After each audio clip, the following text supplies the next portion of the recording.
Overseas premieres కు positive talk లభిస్తుంది. Dhanush acting direction తో పాటు action episodes, AR Rahman BGM పాటలు బాగున్నాయంటూ కామెంట్స్ వినిపిస్తున్నాయి. రివెంజ్ థ్రిల్లర్ కథాంశంతో రాయన్ రస్టిక్ ధనుష్ ఈ మూవీని తెరకెక్కించాడని ఆడియన్స్ ప్రశంసలు కురిపిస్తున్నారు.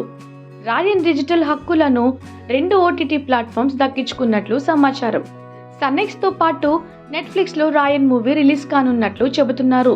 నెట్ఫ్లిక్స్ లో తమిళంతో పాటు తెలుగు, మలయాళం, కన్నడ, హిందీ భాషల్లో ఈ మూవీ స్ట్రీమింగ్ కాబోతుండగా సన్నెక్స్ లో మాత్రం కేవలం తమిళ్ వర్షన్ మాత్రమే విడుదల కానున్నట్లు తెలిసింది. థియేటర్లలో రిలీజ్ అయిన 4 నుంచి 6 వారాల వ్యవధిలోనే రాయన్ మూవీ ఓటీటీలో రానున్నట్లు వార్తలు వినిపిస్తున్నాయి. రాయన్ ధనుష్ హీరోగా నటించిన 50వ మూవీ కావడం గమనార్హం.